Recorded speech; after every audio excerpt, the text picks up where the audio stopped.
Dear friends, ഇന്ന് നമ്മൾ diploma 2015 scheme പ്രകാരമുള്ള തെർമൽ എഞ്ചിനീയറിംഗിന്റെ ടോപ്പിക്സ് മൊഡ്യൂൾ വൈസ് ആയിട്ട് ഡിസ്കസ് ചെയ്യാനാണ് വിചാരിക്കുന്നത്. നമുക്കറിയാം, ഒരു പ്രത്യേക സാഹചര്യത്തിൽ എല്ലായിടത്തും ക്ലാസ്സുകൾ നിർത്തിവെക്കുകയും അതുപോലെ തന്നെ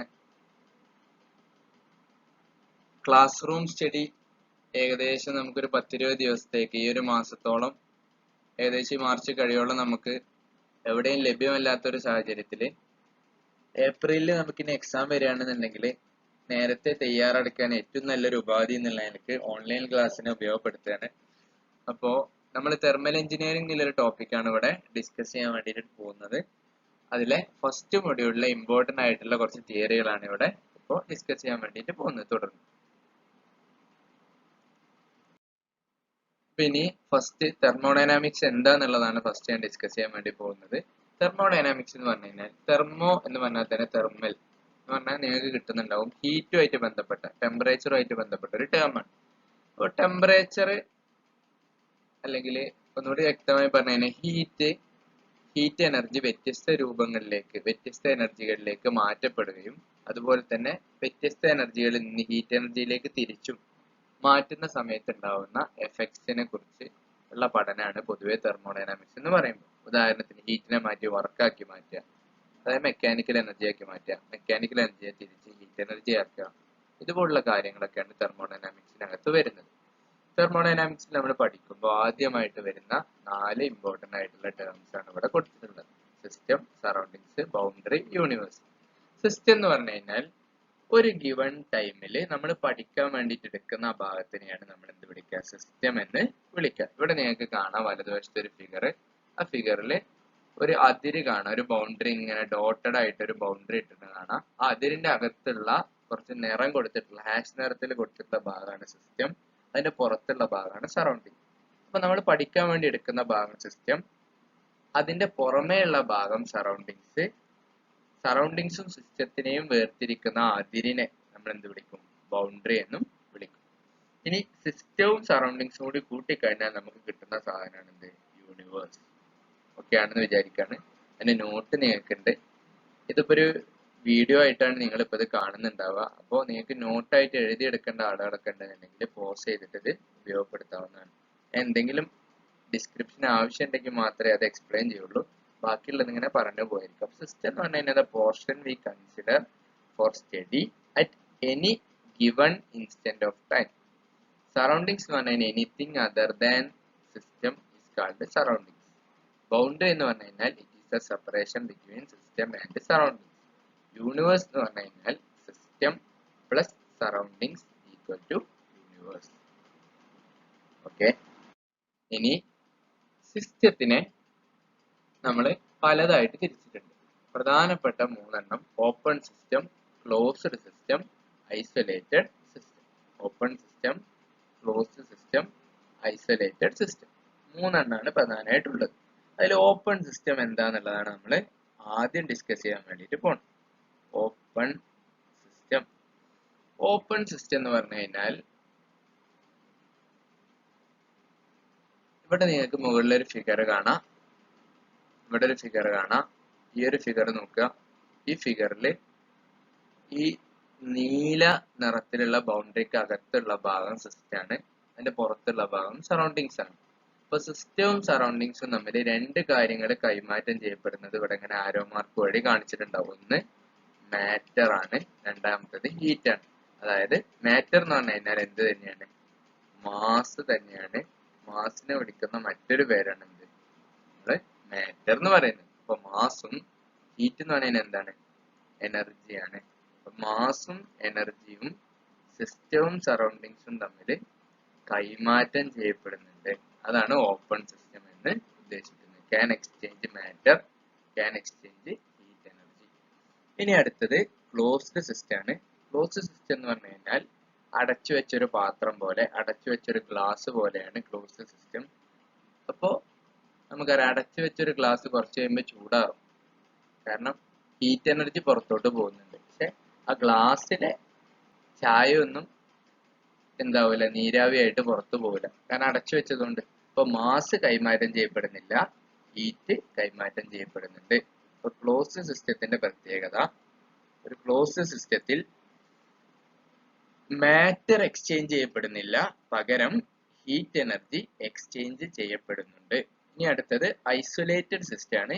ഐസൊലേറ്റഡ് സിസ്റ്റം എന്ന് പറയുമ്പോൾ ഒറ്റക്ക് നിൽക്കുന്ന ഒരു സിസ്റ്റം ആണ്. ആ സിസ്റ്റം സറൗണ്ടിങ്സുമായിട്ട് ഒരു തരത്തിലുള്ള ഇടപാടുകളും നടത്തുന്നില്ല. അവിടെ മാറ്ററോ അല്ലെങ്കിൽ ഹീറ്റോ സറൗണ്ടിങ്സുമായിട്ട് എക്സ്ചേഞ്ച് ചെയ്യപ്പെടുന്നില്ല. അപ്പൊ 3 സിസ്റ്റം നമ്മൾ പറഞ്ഞു: open system, closed system, isolated system. Okay, നിങ്ങൾക്ക് വേണ്ടവർക്ക് അടിയിലുള്ള ഈ ഡെഫിനിഷൻസ്, പോയിന്റ്സ് കുറിച്ചെടുക്കാം. ഇനി thermodynamic state, process, property. Thermodynamic state, process, അതുപോലെ തന്നെ പ്രോപ്പർട്ടി, 3 കാര്യങ്ങളാണ് നമ്മൾ ഇനി ഇവിടെ ഡിസ്കസ് ചെയ്യാൻ വേണ്ടിയിട്ട് പോകുന്നത്. സ്റ്റേറ്റ് എന്ന് പറഞ്ഞു കഴിഞ്ഞാൽ ഒരു സിസ്റ്റത്തിന്റെ ഒരു സമയത്തുള്ള അവസ്ഥയെയാണ് നമ്മൾ എന്ത് വിളിക്കുന്നത്? തെർമോഡൈനാമിക് സ്റ്റേറ്റ് എന്ന് വിളിക്കുന്നത്. ഉദാഹരണത്തിന് ഒരു കുട്ടി ദുഃഖിതനായിരിക്കാണ്. ആ കുട്ടി ഇപ്പൊ എന്താ എങ്ങനെ ഇരിക്കണമെന്ന് വെച്ച് കഴിഞ്ഞാൽ ദുഃഖിതനായിട്ടാണ് ഇരിക്കുന്നത്. അപ്പൊ ആ കുട്ടിന്റെ അവസ്ഥ ദുഃഖം എന്നുള്ള ഒരു അവസ്ഥയിലാണ് ആ കുട്ടി ഉള്ളത്. അതുപോലെ ഒരു സിസ്റ്റത്തിന്റെ അവസ്ഥയെ വിശദീകരിക്കാൻ നമ്മൾ ഉപയോഗിക്കുന്ന ടേമാണ് തെർമോഡൈനാമിക് സ്റ്റേറ്റ്. ദുഃഖിതനാണെന്ന് മനസ്സിലാവാന് കുട്ടിക്ക് കുറെ ഗുണങ്ങൾ, അപ്പൊ കുറെ പ്രത്യേകതകൾ ഉണ്ടായതുകൊണ്ടാണ് നമ്മൾ കുട്ടിയെ ദുഃഖിതനായ ഒരു കുട്ടിയാണെന്ന് വിളിച്ചത്. കാരണം എന്താ? മുഖത്ത് നോക്കിയപ്പോൾ കരുവാളിച്ചിട്ടുണ്ട്, കരഞ്ഞ പാടുകളുണ്ട്, മുഖം ആകെ ഒരു പുഞ്ചിരിയൊന്നുമില്ല, കണ്ടാൽ തന്നെ അറിയാം ആകെ ഒരു ദുഃഖിതനായിരിക്കുന്ന ഒരു അവസ്ഥ അവന്റെ മുഖത്തുനിന്ന് തന്നെ, മുഖഭാവത്തു നിന്ന് തന്നെ നമുക്ക് മനസ്സിലാക്കി എടുക്കാൻ പറ്റുന്നുണ്ട്. ഇതൊക്കെ അവന്റെ വ്യത്യസ്ത ഗുണങ്ങളാണ്, അവന്റെ അവസ്ഥയെ വിശദീകരിക്കുന്ന വ്യത്യസ്ത ഗുണങ്ങളാണ്. ഇതുപോലെ ഒരു സ്റ്റേറ്റിനെ, തെർമോഡൈനാമിക് സിസ്റ്റത്തിന്റെ അവസ്ഥയെ വിശദീകരിക്കാൻ നമുക്ക് കുറെ ഗുണങ്ങൾ വേണ്ടി വരും. അതിനെയാണ് തെർമോഡൈനാമിക് പ്രോപ്പർട്ടി എന്ന് വിളിക്കുന്നത്.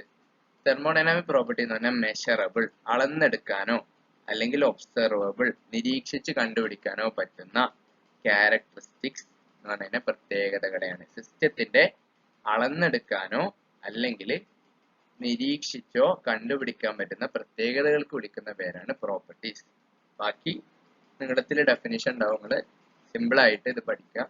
ഇനി പ്രഷർ, ടെമ്പറേച്ചർ, ഡെൻസിറ്റി, വോളിയം, ഇതൊക്കെ അതിന്റെ എക്സാമ്പിൾസ് ആണ്. പ്രോപ്പർട്ടി നമുക്ക് രണ്ടായി തിരിക്കാം: intensive property, extensive property. Intensive property എന്ന് പറഞ്ഞു കഴിഞ്ഞാൽ മാസിനെ ആശ്രയിക്കാത്ത പ്രോപ്പർട്ടികളാണ്. എക്സ്റ്റെൻസീവ് പ്രോപ്പർട്ടി എന്ന് പറയുമ്പോൾ മാസ് മാറുന്നതിനനുസരിച്ച് മാറുന്ന പ്രോപ്പർട്ടികളാണ്.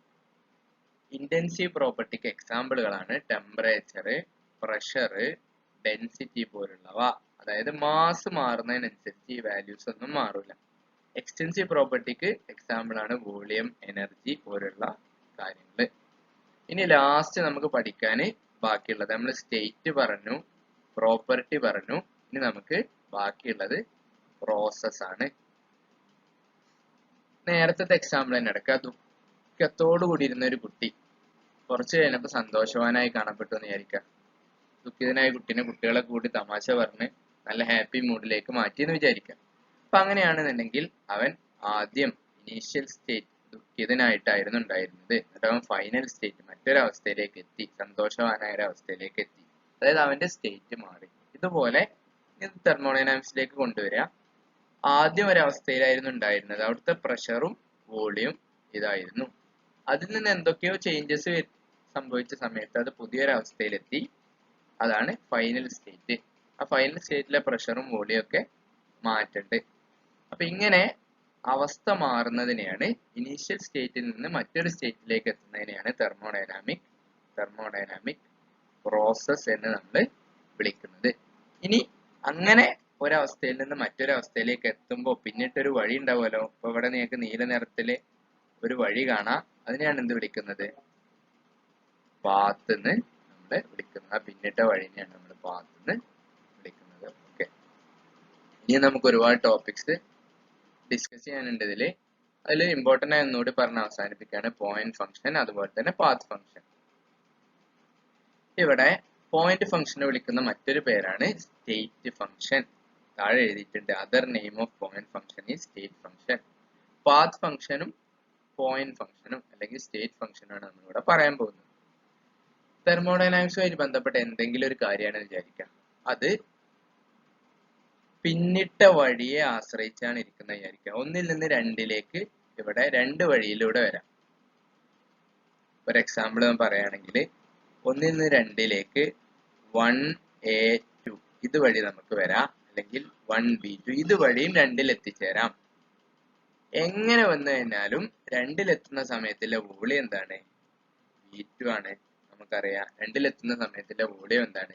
V2 ആണ്. അപ്പൊ എങ്ങനെ വന്നു കഴിഞ്ഞാലും രണ്ടിലെത്തിക്കഴിഞ്ഞാൽ വോളിയം V2 ആണ്. അപ്പൊ പിന്നിട്ട വഴിയെ വോളിയം ആശ്രയിക്കണില്ല. ഏത് വഴിക്ക് വന്നു കഴിഞ്ഞാലും വോളിയം V2 തന്നെയാണ് രണ്ടിലെത്തിക്കഴിഞ്ഞാൽ. അപ്പൊ പാത്തിനെ ആശ്രയിക്കാത്ത പ്രോപ്പർട്ടികളെ നമ്മൾ എന്ത് വിളിക്കും? സ്റ്റേറ്റ് ഫംഗ്ഷൻ അല്ലെങ്കിൽ പോയിന്റ് ഫംഗ്ഷൻ എന്ന് വിളിക്കും. പാത്തിനെ ആശ്രയിക്കുന്ന എനർജി, വർക്ക് പോലുള്ള പ്രോപ്പർട്ടികളെ നമ്മൾ പാത്ത് ഫംഗ്ഷൻ എന്ന് വിളിക്കും. ഓക്കെ, നമ്മൾ തൽക്കാലം ഈ വീഡിയോയുടെ അവസാനിപ്പിക്കുകയാണ്. തുടർന്ന് നമുക്ക് ബാക്കിയുള്ള ടോപ്പിക്സ് ചെറിയ ഇതുപോലുള്ള വീഡിയോകളായിട്ട് അപ്ലോഡ് ചെയ്യാം. ഇത് സ്റ്റാർട്ടിങ്ങിൽ ഒരു വീഡിയോ ആയതുകൊണ്ട് അല്പം ദീർഘിപ്പിച്ചിട്ടുണ്ട്. ഇനി 6 മിനിറ്റിനകത്തുള്ള വീഡിയോസ് ആയിട്ടായിരിക്കും ഇതിന്റെ തുടർച്ച അപ്ലോഡ് ചെയ്യപ്പെടുക. എല്ലാവർക്കും